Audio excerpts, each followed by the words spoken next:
Olá, seja bem-vindo a mais um GTcast, o seu podcast sobre gestão tributária. E a gente está aqui fazendo mais um programa e dessa vez para falar a respeito dos principais acontecimentos na área tributária, não apenas no mês passado, mas dos meses de maio e junho de 2021. Meses muito movimentados, mas que a gente não conseguiu abordar de maneira individualizada, porque durante o mês passado nós tivemos um caso de Covid na nossa equipe e a gente acabou, por cautela, evitando o contato. Esse mês a gente estava programado para gravar presencialmente todos juntos, mas aconteceu que um familiar de Aline testou positivo para Covid e por isso ela está fazendo o programa remotamente, apenas por cautela. E eu e Gustavo estamos aqui no estúdio da Open, junto com a Aline, que está da casa dela, nesse tempo de cuidado especial, Aline, mas com muita notícia, muitas legislações e muitas decisões na área tributária importantes para a gente comentar. Bom dia para você, bom dia para Gustavo. Bom dia, Alexandre. É isso mesmo, a pauta está recheada e graças a Deus pela tecnologia que a gente pode dar continuidade nesse trabalho, ainda que eu esteja aqui de casa me cuidando, mas vai dar tudo certo e a pauta vai ser ótima. Um prazer estar com todos vocês e Aline, espero que esse seu familiar esteja bem, se recuperando bem. Queremos que em breve toda essa fase vai passar e poderemos gravar novamente os próximos programas todos juntos. É isso mesmo, e a gente vai começar essa pauta recheada de muita informação e muito conhecimento importante para você que milita na área, com aquele giro de notícias, Aline, na seção GT News. É com você. Início da obrigatoriedade do envio dos eventos periódicos do E-Social e FD-REINF para o terceiro grupo. Após a suspensão da versão S1.0 e bloqueio temporário do envio do E-Social para o terceiro grupo, que se iniciaria em 15 de maio, foi enfim liberada a transmissão do E-Social. A suspensão temporária na implantação da versão S1.0 também resultou em impactos na FD-REINF, que só foi liberada para os contribuintes transmitirem em 21 de maio. Olha, Gustavo, o fato é o seguinte, apesar de muitos adiamentos, de muita demora, finalmente o E-Social, os eventos periódicos e a FD-REINF, que também é transmitida mensalmente, chegou para aquele grupo que é o maior grupo de pessoas jurídicas no Brasil, o terceiro grupo, que abrange empresas do Simples, entidades sem fins lucrativos. Agora só falta chegar no quarto grupo, composto pelas entidades públicas. É verdade. Agora, o que a gente pôde perceber, Alexandre, com essa implementação dos eventos periódicos para o terceiro grupo, é que talvez esse sistema da Receita Federal do Brasil ainda não esteja pronto para receber tantas informações, até porque a previsão, como a Aline bem pontuou, era para o dia 15 de maio, mas por uma série de complicações internas eles tiveram que prorrogar o envio dessas obrigações lá para o dia 21 de maio. Então a gente espera que eles consigam resolver tudo para que quando o quarto grupo comece também o envio desses eventos periódicos não haja maiores complicações. Verdade, muitos contribuintes se queixaram da dificuldade de acessar o ECAC, inclusive para acessar outros serviços que não tinham nenhuma relação com a transmissão do E-Social e da FD-REINF. Mas felizmente as coisas estão se acomodando e o que a gente percebeu é que esse projeto ele realmente não vai retroceder. A Receita até simplificou o layout, embora essa versão simplificada, como a Aline falou, ainda não esteja valendo de fato, mas a gente não vai ter um retrocesso no avanço dessas obrigações acessórias como instrumentos de controle da fiscalização, principalmente para arrecadação ali de contribuições para o INSS e outros tributos que incidem na fonte. É o que a gente tem assistido e é o que vai se confirmar nos próximos meses, quando a gente estiver ali no início de 2022, com o quarto e último grupo entrando também nessa obrigatoriedade. Que assim seja, viu, Alexandre? Ou, se não for, mês que vem a gente está de volta dando as próximas notícias desse assunto. A segunda fase da reforma tributária foi entregue ao Congresso Nacional. No dia 25 de junho, o ministro da Economia, Paulo Guedes, entregou ao presidente da Câmara, Arthur Lira, a segunda fase da reforma tributária, que propõe a correção de distorções históricas que contribuíram para transformar o sistema tributário brasileiro num dos mais injustos, complexos e ineficientes do mundo. Quando a gente examina as notícias em torno desse projeto envolvendo a segunda fase da reforma tributária, a gente pode ser induzido ao equívoco de achar que é uma proposta de reforma tributária, Gustavo, mas na verdade é uma proposta agora, nessa segunda etapa, focada apenas na reforma do imposto de renda e da CSLL, porque a rigor Em relação ao PIS e COFINS, o governo já tinha encaminhado sua proposta e a gente não vê as propostas, nem a primeira nem a segunda, mexendo em outros tributos, até porque a filosofia do Executivo atualmente é cuidar dos tributos de competência da União. Então, essa chamada reforma tributária não é uma reforma nas bases como a gente precisaria para ter um sistema mais simples e mais justo. Exatamente, como você bem pontuou, vai lidar com questões basicamente ali do imposto de renda e também para sanar algumas distorções. Por exemplo, a tabela progressiva do imposto de renda de pessoas físicas está congelada desde 2015 e o limite de isenção permanece em R$ 1.903,98. Com essa segunda fase, a proposta é pegar essa faixa de isenção e subir para R$ 2.500. E a faixa, que seria a maior faixa dessa tabela, em que os contribuintes já pagam 27,5%, sairia de R$ 4.664 e fração ali, 68 centavos, salvo engano, para R$ 5.300.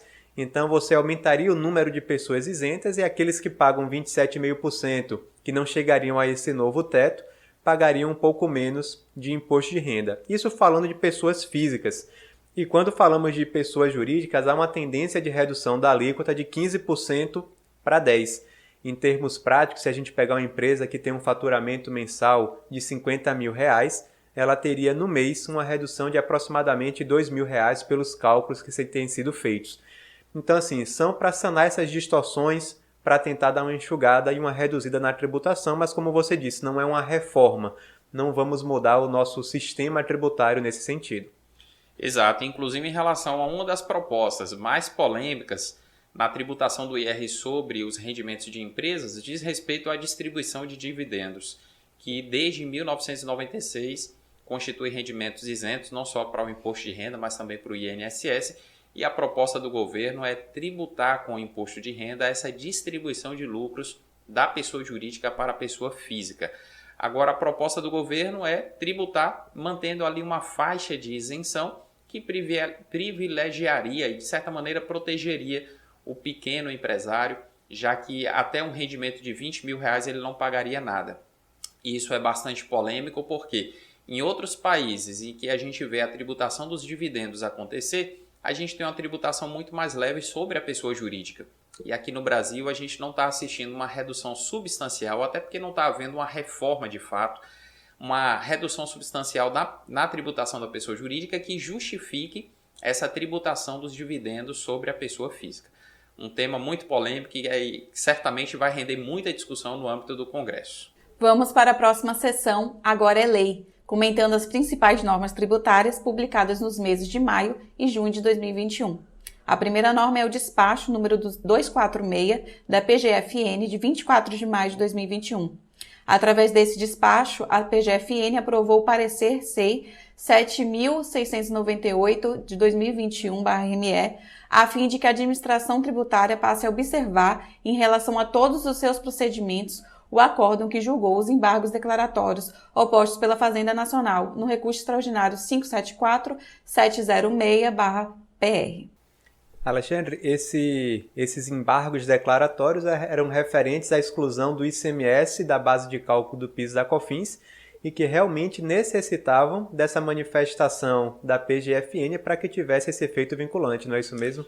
Exatamente, Gustavo. E aqui muita gente que trabalha na área tributária, inclusive alguns advogados que também militam nessa área e de repente não tem tanta profundidade de experiência, desconhecem o fato de que a publicação desse parecer atribui efeito vinculante para aquela decisão lá no recurso extraordinário que foi citado, ou seja, essa decisão polêmica a respeito da exclusão do ICMS da base de cálculo do PIS e da COFINS, tão polêmica a ponto de ser chamada de a tese do século e que a gente volta a comentar mais adiante, já foi objeto de uma manifestação da PGFN reconhecendo, admitindo o direito dos contribuintes de se valerem daquilo que foi assentado pelo STF, algo que acaba implicando uma conclusão muito importante e que a gente precisa destacar aqui. Aqueles que não ajuizaram ação com o objetivo de se eximir dessa cobrança e recuperar os valores que foram pagos a maior, não precisam mais ajuizar a ação. Podem realizar essa recuperação tributária de forma administrativa. inclusive considerando a data que foi fixada lá na decisão do STF e que mais à frente a gente detalhe um pouco melhor. A próxima norma é a Instrução Normativa da Receita Federal do Brasil, número 2027, de 31 de maio de 2021. Essa norma inclui o Serviço Eletrônico para Aferição de Obras e a DCTF Web Aferição de Obras no Centro Virtual de Atendimentos da Secretaria Especial da Receita Federal do Brasil, conhecido como ECAC. Exatamente, Aline. Essa instrução normativa, ela não criou essas obrigações, né? Tanto o SERE quanto a DCTF Aferição de Obras. Elas foram trazidas pela IN, salvo engano, 2021 de 2021. Acontece que a Instrução Normativa 1995, ela fala sobre o Centro Virtual de Atendimento da Secretaria Especial da Receita Federal do Brasil, o ECAC. E lá no anexo 1º não constavam esses novos serviços que foram incluídos pela IN 2021. E essa IN 2027 veio simplesmente para acrescentar nesse anexo 1º as descrições tanto do Serviço Eletrônico para Aferição de Obras, o SERO, e a DCTF Aferição de Obras. Lembrando, Gustavo, que essa proposta de fiscalizar melhor o INSS das obras de construção civil é uma maneira da Receita Federal controlar aquilo que principalmente pessoas físicas executam em matéria de obra, tanto de construção como de reforma e ampliação. E nesse sentido, desde fevereiro desse ano, as prefeituras, por exemplo, são obrigadas a encaminhar uma nova declaração para o Fisco Federal, informando detalhes a respeito de todos os alvarás de construção civil que eles concedem, assim como também o ABITSE, que eles concedem para os munícipes. Ou seja, a IN 2027 mostra mais um passo na direção de um maior controle, principalmente através desses recursos eletrônicos por parte da Receita, em relação ao INSS em obras de construção civil. A próxima norma que a gente vai comentar é a mais polêmica do dia. Vocês concordam, né, Gustavo e Alexandre? Certamente, Aline. Então vamos lá, é a solução de consulta COSIT número 75 de 14 de junho de 2021. Nessa solução de consulta, a Receita Federal do Brasil se manifestou no sentido de que na prestação de serviços de transporte rodoviário de passageiros sob regime de fretamento, o cumprimento de itinerários em datas e horários pré-estabelecidos denota a colocação de mão de obra à disposição da contratante. E na fundamentação dessa decisão, Aline, a gente tem o aspecto mais polêmico. A Receita Federal está afirmando que para configurar a cessão de mão de obra é desnecessária a transferência de qualquer poder de comando, coordenação ou supervisão, parcial ou total, sobre a mão de obra cedida. Ou seja, o elemento colocação de mão de obra à disposição se dá pelo estado da mão de obra permanecer disponível para o contratante nos termos pactuados. O entendimento absolutamente oposto, Gustavo, àquele que foi manifestado na solução de consulta COSIT 114 de 2016 e que a gente vinha adotando desde aquela data até agora. Ou seja, a Receita Federal voltou às origens. Exatamente. Com a publicação da solução de consulta número 114 de 2016, a Receita diz que para a caracterização da cessão de mão de obra era necessária a subordinação, que envolve justamente esses elementos que você pontuou, uma ingerência, comando, coordenação ou supervisão daqueles trabalhadores cedidos pelo tomador. E agora, com essa solução de consulta, a Receita volta atrás e diz mais que não é necessário essa subordinação para que a cessão de mão de obra esteja caracterizada para fins de retenção do INSS na contratação de pessoas jurídicas. É isso mesmo. E olha, a gente gravou um vídeo e publicou no canal do Foco Tributário falando a respeito desse novo entendimento da Receita Federal que gera um verdadeiro alerta para todos aqueles que lidam com a retenção de INSS na cessão de mão de obra empreitada. Principalmente porque agora aconteceu o seguinte: ao contrário do que a Receita fez em 2016, ela está voltando atrás para o entendimento anterior que é mais amplo. Ou seja, se em 2016 a gente noticiou aquela solução de consulta falando que muitos contratos deixariam de sofrer a retenção, agora é o contrário. Muitos que deixaram de sofrer a retenção agora voltam a se sujeitar à retenção. Por isso o nosso alerta é tão importante. Você que lida com a matéria, vale a pena dar uma examinada. Não só no vídeo que a gente publicou lá, mas também na live que a gente fez do Foco Tributário na Prática, e que está na íntegra lá disponível, Gustavo, para a gente compartilhar com toda a nossa audiência e todos entenderem a aplicação prática desse novo entendimento. A próxima norma é a solução de consulta COSIT, número 103, de 21 de junho de 2021. Nessa solução de consulta COSIT, a Receita Federal do Brasil se manifestou no sentido de que a atividade de jardinagem, prestada mediante empreitada, está sujeita à retenção do INSS. Olha, Aline, essa conclusão da Receita ela é interessante porque a jardinagem está enquadrada no artigo 117, inciso 1º, da IN 971 de 2009. E como prevê o caput desse artigo 117, os serviços ali listados estão sujeitos à retenção se prestados mediante cessão de mão de obra ou empreitada. E a Receita aproveita, Alexandre, também o ensejo nessa solução de consulta para reforçar mais uma vez, talvez ela esteja com medo das pessoas não estarem entendendo toda essa mudança, para dizer mais uma vez que na cessão de mão de obra não é necessária a subordinação. Apesar de que, para serviço de jardinagem, ter cessão de mão de obra ou não seria até um pouco irrelevante para fins de retenção do INSS. Exato, e vai uma dica. Nessa live que a gente realizou há alguns dias atrás, a gente pegou um serviço parecido, Gustavo, que foi o de detetização, onde a gente mostra por que essa mudança de entendimento não tem impacto na retenção sobre serviços dessa natureza. E você que por acaso não entendeu o nosso comentário aqui, vale a pena dar uma conferida na live, onde isso está muito mastigado, muito bem explicado.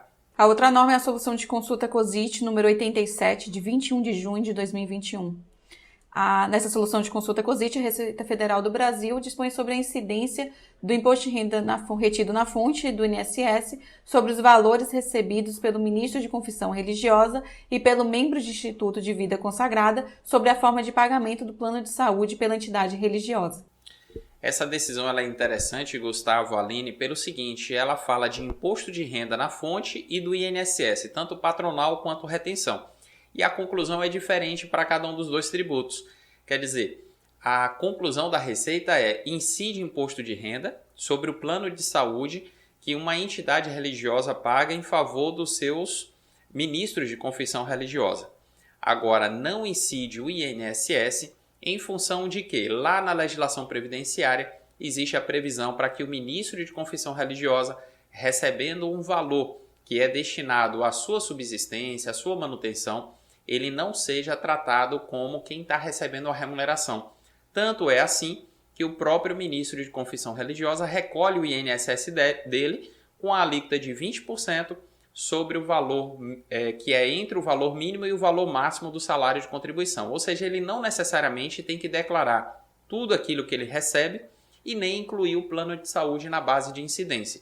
E a entidade religiosa não precisa pagar o INSS patronal sobre essa verba, assim como não paga também daquilo que é pago em pecúnia e que é destinado à subsistência do ministro de confissão religiosa. Um precedente bem interessante para realçar aquilo que a gente fala volta e meia, principalmente nos treinamentos, no livro, a respeito da diferença que a gente deve considerar na legislação do imposto de renda das pessoas físicas e do INSS, que embora tenha muitos pontos convergentes, tem muitas distinções também. A outra norma é a solução de consulta COSIT número 92 de 2021. A Receita Federal do Brasil esclareceu sobre o momento de reconhecimento na base do IRPJ e da CSLL do direito à restituição de tributo recolhido indevidamente por força de decisão judicial, no caso específico da parcela de PIS/COFINS incidente sobre o ICMS. Olha, Aline, essa solução de consulta ela é interessante porque o PIS e COFINS incidentes sobre o ICMS são parcelas dedutíveis da base de cálculo do imposto de renda e da CSLL para aquelas empresas que são do lucro real.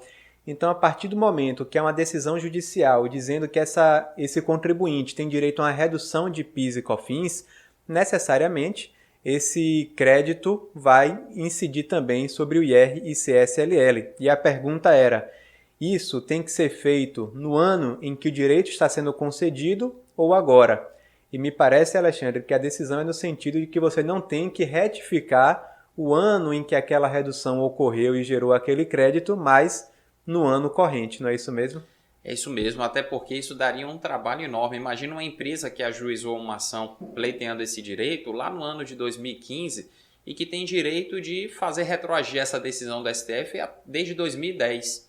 ela teria que todos os anos retificar o seu resultado, sendo ela uma optante do lucro real, e ela teria que expurgar da base de cálculo do IR da CSLL todos esses valores que foram pagos a maior a título de PIS e COFINS. Isso seria extremamente oneroso, e o que a decisão da Receita aqui, através da COSIT, afirma é algo muito coerente. O reconhecimento desse direito ele se consolida com o trânsito em julgado da decisão. Então, ele não deve retroagir e a empresa deve oferecer esse resultado à tributação do IR da CSLL, lembrando, só se ela for do lucro real. Se for do lucro presumido, existe uma tese filhote que pretende também excluir da base de cálculo do IR da CSLL essa mesma parcela, mas essa tese filhote não está vingando no judiciário.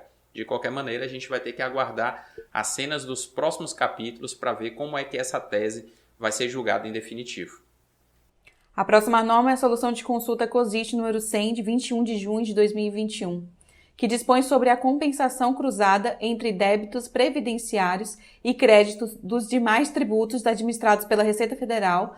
Deve observar as restrições estabelecidas pela legislação tributária, não existindo óbice para compensação cruzada em relação aos débitos previdenciários da empresa e os valores retidos pela empresa contratante de serviços executados mediante cessão de mão de obra. Aqui, Gustavo e Aline, a gente tem mais uma situação interessante que é a dúvida do contribuinte, a insegurança dele sobre a possibilidade de aproveitar créditos de PIS e COFINS passíveis de ressarcimento, até porque na situação narrada pelo contribuinte ele faz venda de produtos para outros países ou para a Zona Franca de Manaus e ele acaba ficando com saldo credor de PIS e COFINS, querendo aproveitar isso para pagar contribuições previdenciárias, inclusive contribuições fruto de retenções na fonte.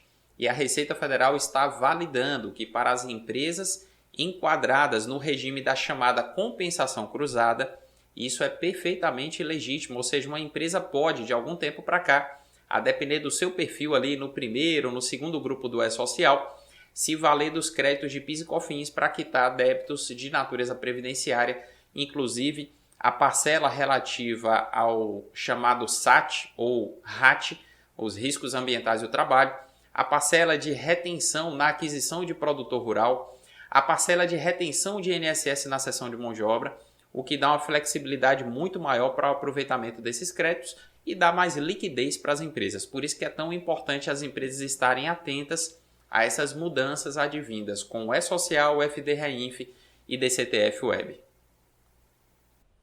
A próxima norma é a Solução de Consulta COSIT número 79, de 21 de junho de 2021. Ela dispõe sobre a obrigatoriedade do titular da Sociedade Unipessoal de Advocacia de tratar pelo menos parte do valor retirado da pessoa jurídica como prolabore e recolher tanto o INSS patronal quanto a retenção do advogado enquanto contribuinte individual. Aqui o interessante, Aline e Alexandre, é observar que a pergunta do consulente é nesse sentido. Ele é uma sociedade individual de advocacia, não tem empregados e recolhe o prolabore. Ele quer saber se, além de recolher os 20% a título de contribuição patronal, precisa recolher 11% a título do INSS dele como contribuinte individual, já que o sócio que retira a prolabore, conforme N 971, ele é contribuinte individual. E a resposta da Receita me parece ser bem coerente. Ele, como sociedade de advogados, é contribuinte do INSS e tem que contribuir com aqueles 20%. E ele, sendo contribuinte individual, vai sim precisar recolher também os 11% se retirar o prolabore. Exato, Gustavo. Nesse ponto aí não tem nada o que a gente retocar no posicionamento da Receita. A grande questão, que inclusive foi objeto de um outro vídeo que a gente publicou recentemente no Foco Tributário, é que a Receita está afirmando que se esse titular da Sociedade Unipessoal de Advocacia retira algum valor, pelo menos uma parte dele tem que ser tratado como prolabore. Ou seja, a Receita está reafirmando um posicionamento que ela já havia manifestado em 2016, no sentido de que algum valor a título de prolabore tem que obrigatoriamente ser pago ao sócio se ele retira algum valor da sociedade. Se ele não retira nada, não existe dispositivo legal que o obrigue a pagar prolabore.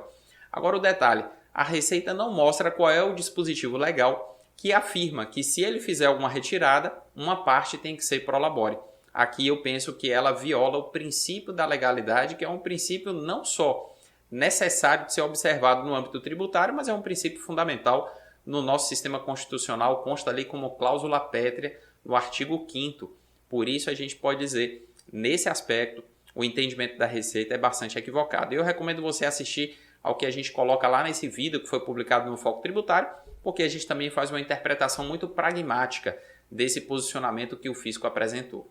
A outra norma é a Solução de Consulta COSIT número 105, de 24 de junho de 2021. A Receita Federal do Brasil se manifestou no sentido de que não se considera segurado obrigatório da Previdência Social a pessoa física prestadora de serviços voluntários não remunerados à entidade pública de qualquer natureza ou à instituição privada de fins não lucrativos. Aqui a gente está diante de um questionamento que já apareceu algumas vezes entre os seguidores do Foco Tributário e a gente precisa lembrar. A Lei 9.608 de 98, ela dispõe sobre o serviço voluntário e ela fala que o serviço voluntário é aquele não remunerado. Mas, ao mesmo tempo, o seu artigo 3º fala que o prestador do serviço voluntário poderá ser ressarcido pelas despesas que comprovadamente realizar no desempenho das atividades voluntárias. E aí, o que a gente pode concluir? Uma entidade pública, uma entidade sem fins lucrativos, ela quer retribuir ao voluntário, de alguma maneira, por aqueles gastos que ele está tendo para realizar aquela prestação de serviço, essa retribuição, essa restituição, ela precisa ser comprovada porque o caráter dessa restituição só vai ser não sujeito à tributação se for uma despesa efetivamente comprovada. Então, não pode uma entidade sem fins lucrativos, por exemplo, pagar todos os meses R$500 a título de ajuda de custo para o voluntário, porque esses R$500, na verdade, na visão da Receita, torna aquele voluntário um contribuinte individual obrigatório da Previdência. E a gente pensa que esse raciocínio da Receita está coerente. Se o voluntário tem alguma despesa, pode ser ressarcido sem tributação, que ele comprove a efetividade da despesa através de um documento idôneo e assim a instituição ressarce a ele sem qualquer incidência tributária. A outra norma é a Solução de Consulta COSIT número 93, de 21 de junho de 2021. Ela dispõe acerca da caracterização da cessão de mão de obra na contratação dos serviços de manutenção de instalações, de máquinas ou de equipamentos. Aqui é interessante observar que o que a Receita está falando aqui é o mesmo que ela já vem falando em outras soluções de consulta, que também já pontuamos nesse programa e, como o Alexandre pontuou, também já foi alvo de um vídeo que foi publicado recentemente e de uma live do Foco Tributário na Prática.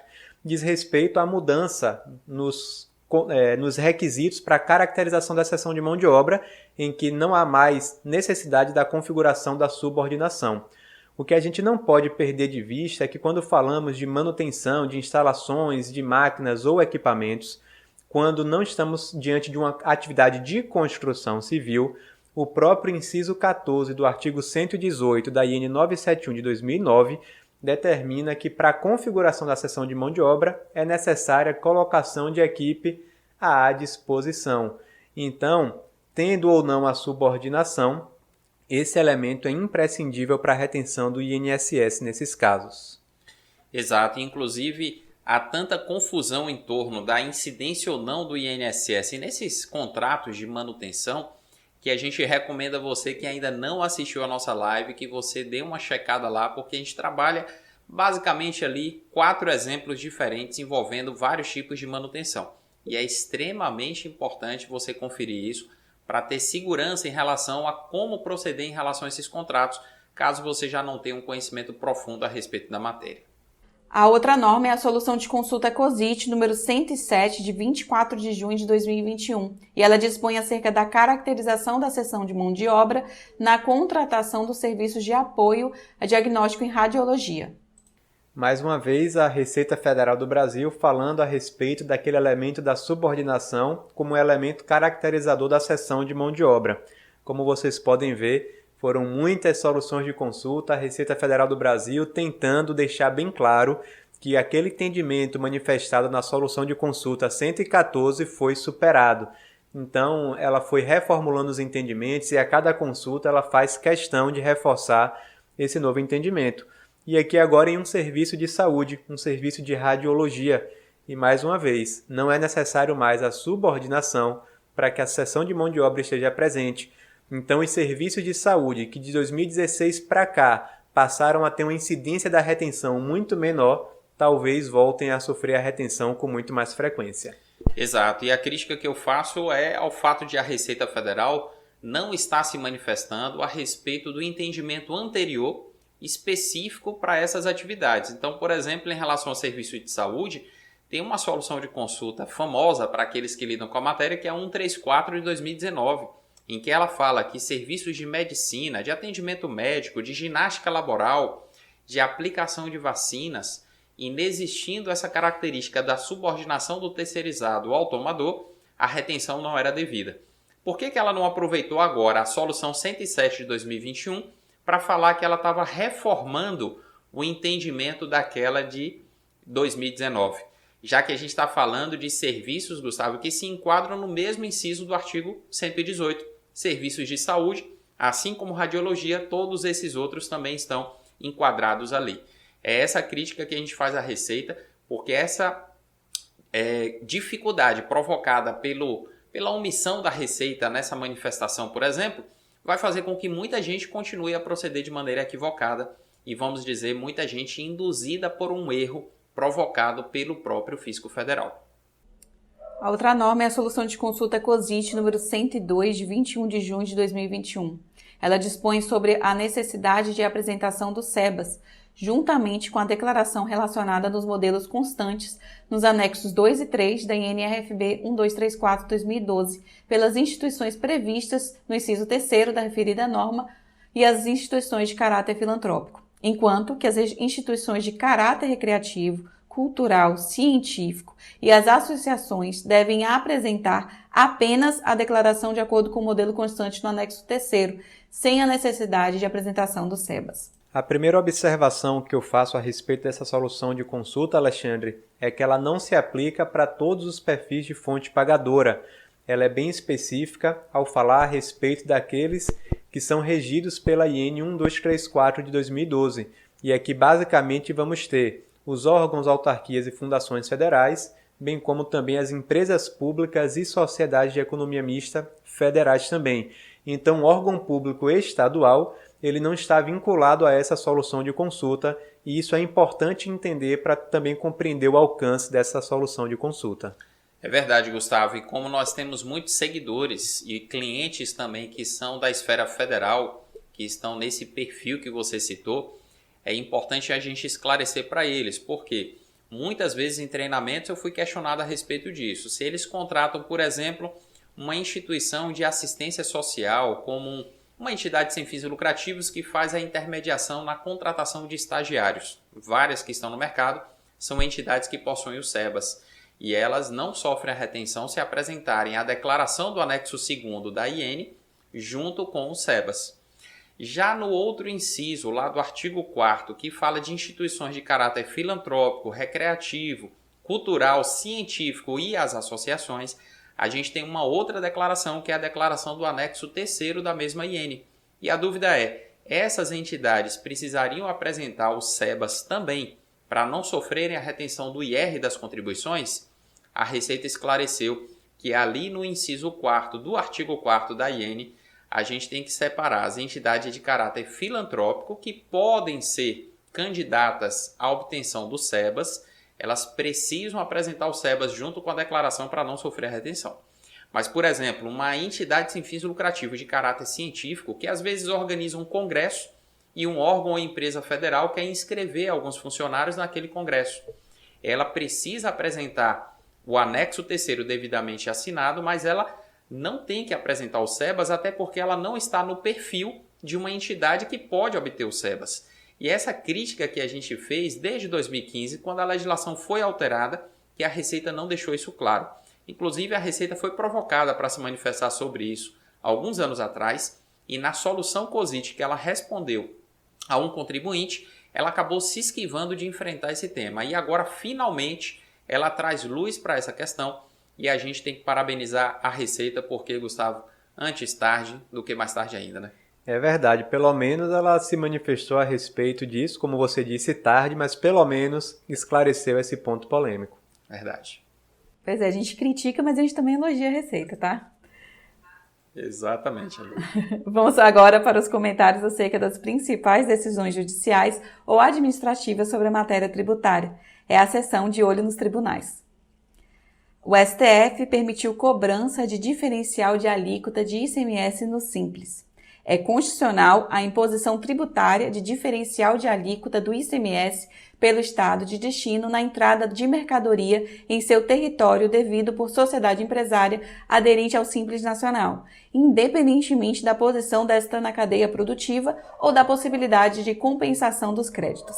Essa foi a tese de repercussão geral firmada pelo plenário virtual do Supremo Tribunal Federal ao negar recurso extraordinário interposto por uma microempresa gaúcha contra a cobrança do diferencial de alíquota do ICMS. Aqui, Aline e Gustavo, a gente tem que entender o seguinte: muita gente está fazendo confusão em relação a isso porque não está entendendo que existem duas hipóteses de diferencial de alíquota agora, após a emenda constitucional 87 de 2015. Antes a gente só tinha a cobrança do ICMS, diferencial de alíquota, na compra. E algumas empresas ou não contribuintes do ICMS que adquiriam produtos de outro estado tinham que recolher esse diferencial. Agora, a emenda 87 de 2015 criou a hipótese de pagamento do diferencial de alíquota na venda. E essa hipótese, ela incluiu também, através do convênio firmado pelos estados no âmbito do CONFAS, o optante do Simples Nacional como contribuinte. E meses atrás a gente noticiou aqui que o STF declarou inconstitucional o dispositivo lá do convênio CONFAS que exigia das empresas do Simples esse recolhimento. Por isso muita gente vê essa notícia agora e fica em dúvida: como pode o diferencial de alíquota ser legítimo se meses atrás o STF falou o contrário? Na verdade, o que o STF falou foi da impossibilidade de cobrar o diferencial de alíquota do optante do Simples que vende para outro estado. Mas na compra, a gente pode dizer que esse diferencial é legítimo, ele está previsto lá na lei e o STF apenas validou. Exatamente, Alexandre. E esse diferencial de alíquota na compra, como você bem pontuou, está autorizado expressamente pela própria Lei Complementar número 123 de 2006, que criou o Estatuto Nacional da Microempresa e Empresa de Pequeno Porte. E, inclusive, o próprio relator ele disse que o optante do Simples, ao aderir a esse regime simplificado de tributação, não pode optar por ele pela metade. Logo, se ele opta por esse regime de tributação, ele também estaria sujeito ao recolhimento desse diferencial de alíquota, como você bem pontuou, na compra. O próximo julgamento vem com grande rufo de tambores, né? Porque o STF concluiu, enfim, o julgamento que trata sobre a exclusão do ICMS da base de cálculo do PIS e COFINS. O plenário do STF decidiu no dia 13 de maio que a exclusão do ICMS da base de cálculo do PIS e COFINS é válida a partir de 15 de março de 2017, que foi a data em que foi fixada a tese de repercussão geral, tema 69, no julgamento do recurso extraordinário 574706.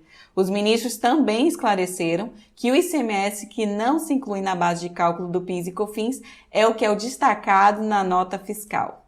E aí, finalmente, hein, gente? Finalmente, depois de muito tempo, tivemos a conclusão desse julgamento que já vinha se arrastando há tanto tempo sobre a exclusão do ICMS da base de cálculo do PIS e COFINS. É interessante que tinha um detalhe ainda a ser definido, que era com relação à modulação dos efeitos, e se o ICMS destacado, na verdade a ser excluído, era o destacado ou apurado no mês, mas como a Aline bem pontuou, ficou decidido pelo STF, que é o destacado na nota fiscal. O que eu espero, Alexandre, é que com essa definição, as outras normas que também tratam da matéria de alguma forma sejam atualizadas. Por exemplo, a retenção do imposto de renda e contribuições sociais por quem é ente federal que precisa reter na compra de mercadorias. Eles, ao procederem à retenção, devem observar essa exclusão ou isso fica para o contribuinte que tem que pleitear esse direito posteriormente? Então, Aline, eu vejo assim, foi um grande avanço e finalmente tivemos essa decisão, mas eu acho que o ponto final ainda não foi dado, existem algumas outras coisas que ainda precisam ser avaliadas. É verdade, Gustavo. E o que a gente sempre vem comentando aqui é que essa tese, embora seja chamada tese mãe de várias teses filhotes, ela acaba repercutindo e tornando mais complexa a apuração dos tributos pelas empresas em geral, inclusive com repercussões como essa, que você até abordou em um congresso que nós realizamos tempos atrás, Gustavo, o Congresso Brasileiro de Gestão Tributária na Administração Pública, e cuja abordagem que foi feita ali por você contemplou também esse aspecto da retenção na fonte. Agora, o que a gente pode destacar aqui, além daquilo que já foi dito? A gente comentou momentos antes aqui nesse mesmo programa que um parecer da Procuradoria da Fazenda Nacional já admitiu a derrota nessa tese, e isso traz o chamado efeito vinculante para esse julgamento, permitindo às empresas que sem nenhuma ação judicial possam se apropriar do resultado desse julgamento, o que se torna extremamente relevante para a gente realçar. Por quê? Além de poder recuperar aquilo que diz respeito aos recolhimentos efetuados a partir de março de 2017, essas empresas podem mudar a forma de calcular o PIS e COFINS imediatamente, considerando essa tese que foi acolhida da maneira mais favorável, ou seja, com a autorização para se excluir o ICMS destacado na nota fiscal. E caso você não saiba como proceder isso, eu recomendo fortemente que você busque alguém que possa prestar assessoria em relação à adaptação desses procedimentos e à recuperação administrativa daquilo que foi recolhido a maior. Porque a gente pode dizer, Gustavo, não é necessário processo judicial, processo administrativo, o que é necessário é ter conhecimento da fundamentação legal e dos procedimentos, mas não o protocolo de qualquer espécie de processo. O STF definiu que os estados são titulares do imposto de renda sobre os rendimentos que pagam. Foi fixada a tese pelo STF de que pertence aos estados e ao Distrito Federal o produto da arrecadação de imposto de renda incidente na fonte sobre rendimentos pagos diretamente ou por meio de suas autarquias e fundações. Eu acho aqui, Alexandre, que o STF teve que se manifestar por conta de uma confusão que a Receita Federal fez, porque a Constituição Federal, lá nos seus artigos 157 e 158, para mim, deixam bem claro que pertencem aos estados, ao DF e também aos municípios, lá no artigo 58, o produto da arrecadação do imposto da União, se referindo ao imposto de renda, incidente na fonte sobre rendimentos pagos. Então, para mim, estava claro aqui que se refere que aos fatos, de órgãos, autarquias e fundações vinculados aos estados e municípios, ao reter o imposto de renda na fonte, deveriam ficar com aquelas receitas. Mas a Receita Federal do Brasil teve o trabalho de trazer uma grande confusão com relação ao que seriam rendimentos pagos, não é isso? É isso mesmo, baseados lá em um parecer da Procuradoria da Fazenda Nacional, salvo engano, de 2013. Ali em 2014 para frente, a Receita começou a dizer que os estados e municípios só poderiam ficar com o IR retido nos pagamentos aos seus servidores. Nos pagamentos, por exemplo, de aluguéis, nos pagamentos a pessoas jurídicas, retendo imposto de renda, isso teria que ser recolhido para a União. A gente sempre foi contrário a essa interpretação, inclusive em nossa obra Gestão Tributária de Contratos e Convênios, a gente é incisivo ao discordar dessa tese e, felizmente, o STF adotou aqui a interpretação que nos parece mais coerente. E a conclusão do STF é: toda vez que a retenção for exigida em lei, o Estado ou o município, através dos seus órgãos, autarquias e fundações, deve se apropriar daquilo que é fruto dessa retenção. Algo que me parece muito sensato e, felizmente, chega também ao final essa discussão que se arrastou por vários anos. Exatamente, Alexandre. O STF definiu que o ISS compõe base da contribuição previdenciária sobre a receita bruta.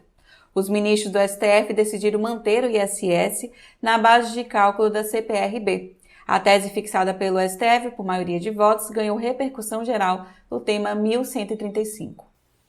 Aqui, Gustavo, mais uma tese filhote a respeito da qual, inclusive, você abordou lá na palestra realizada no nosso 5º GETAP e que o STF, de maneira incoerente, não acolheu. Quer dizer, ele interpretou Receita Bruta de um jeito lá para a tese mãe, mas está interpretando aqui de outra maneira, parecendo até que são ministros diferentes que estão julgando o tema. Se são ministros diferentes, eu acho que o ministro que proferiu essa decisão ouviu o nosso GTcast, os nossos programas, porque a gente já vem pontuando ao longo dos meses que se todas essas teses filhotes forem aprovadas como tem sido proposto, seria impossível calcular a base de cálculo de muitos tributos e contribuições. Então eu acho que o STF está começando a perceber que se ele aprovar tudo isso, ele vai gerar um caos ao invés de uma simplificação.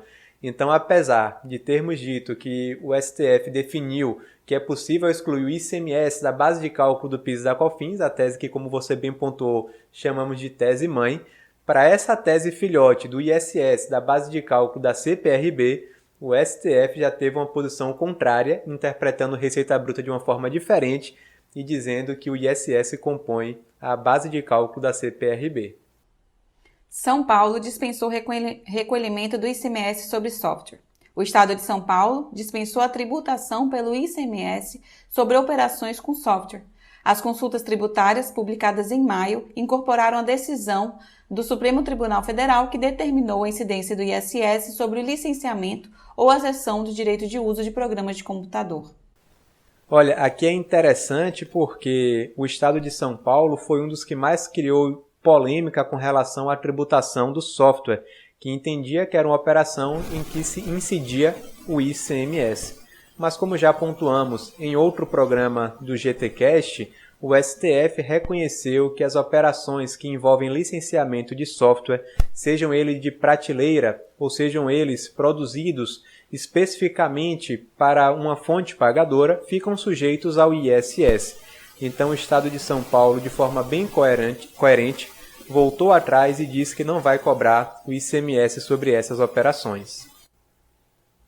Aqui, Gustavo, a gente pode dizer que está diante de um bom exemplo daquilo que os estados e municípios, de uma maneira geral, deveriam fazer. Se a União já faz isso, que é editar pareceres com efeito vinculante, admitindo as teses que são firmadas no STJ e no STF, os estados e municípios deveriam fazer a mesma coisa, até para evitar uma enxurrada de ações judiciais para discutir aquilo que já está pacificado nos tribunais superiores.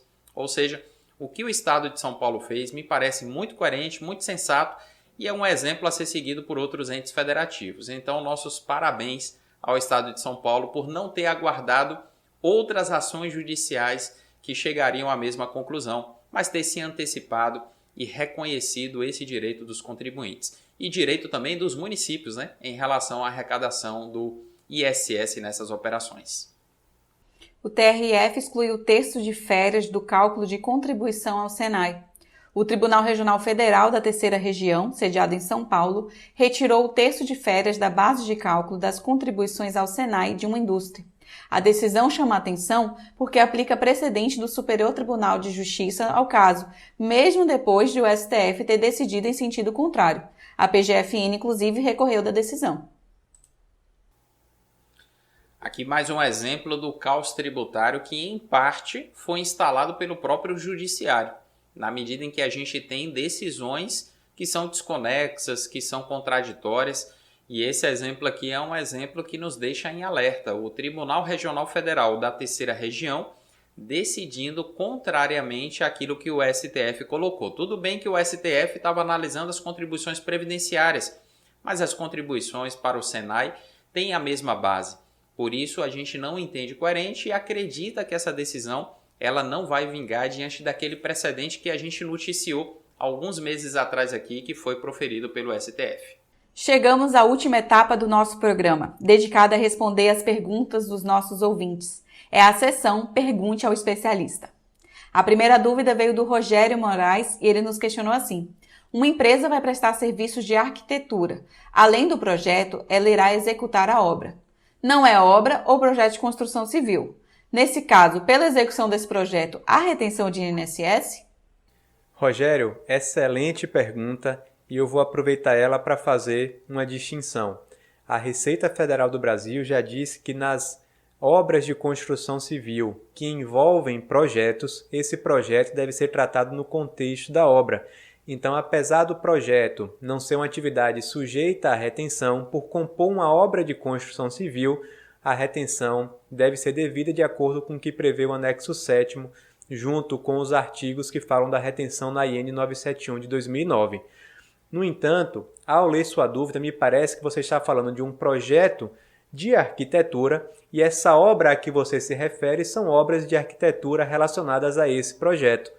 Nesse caso, se essas obras são atividades relacionadas ao Código CNAE de Arquitetura 7111, nesse caso, esse projeto não estará sujeito à retenção pelo contexto daquilo que está sendo realizado. A próxima dúvida é do Sebastião Luiz da Silva, e ele nos questionou assim: no caso de a empresa ser isenta do recolhimento patronal e o prestador de serviço ser funcionário de uma outra empresa e já ter o recolhimento do INSS, mas este recolhimento não atingir o teto máximo, como a empresa isenta deve fazer o recolhimento? Sebastião, sua dúvida é muito interessante e envolve aqui algumas peculiaridades relacionadas ao INSS na contratação de contribuintes individuais. E uma das grandes dúvidas que a gente tem visto se repetir, principalmente do ano passado para cá, é até que ponto a mudança na tabela de alíquotas aplicável à relação de emprego para efeito de cálculo do INSS atinge também a retenção do contribuinte individual. E a gente pode reafirmar que não houve alteração nas alíquotas aplicáveis à contratação de contribuinte individual. Enquanto os empregados antes pagavam 8%, 9% e 11%, sofrendo desconto ali no contra-cheque, o desconto continua sendo sobre o contra-cheque, mas com alíquotas que vão de 7,5% a 14% e numa sistemática agora que é progressiva. Portanto, se esse prestador de serviço ele tem um vínculo empregatício e ele recebe um salário de R$5.000 em outra empresa, essa outra empresa vai calcular o INSS aplicando a nova tabela progressiva válida de março de 2020 para cá. Agora, a sua instituição, que é uma instituição isenta do INSS, não paga patronal, vai ter que reter o INSS sobre a diferença até o teto, aplicando a alíquota de 20%, já que a alíquota do contribuinte individual, via de regra, é de 11%, mas só é de 11% quando existe uma pessoa jurídica que contribui com a chamada contribuição patronal previdenciária. No caso da sua instituição que não paga a patronal, a retenção tem que ser pela alíquota de 20%. Aline, eu acho que essa era a última dúvida, a última parte da nossa pauta para o programa de hoje. E se foi isso mesmo, já deixo meu agradecimento e meu abraço a todos vocês. Pois é, Gustavo, acho que a gente cumpriu aqui a nossa missão de entregar para vocês as principais novidades na área tributária do mês de maio e junho. Foi uma missão, mas eu acho que deu tudo certo, né, Alexandre? Verdade, foi uma missão difícil por causa da quantidade de manifestações que a gente teve nesse período, mas eu acho que foi muito válido. O programa ficou um pouco mais extenso do que o normal, mas com um conteúdo bastante válido, não só para você escutar ou assistir, reassistir ou reescutar, mas também compartilhar com outras pessoas que lidam com essa temática tributária. E se Deus permitir, no próximo mês a gente estará de volta falando a respeito daquilo que houve de mais importante na área tributária no mês de julho de 2021. Um forte abraço para vocês e até o nosso próximo podcast.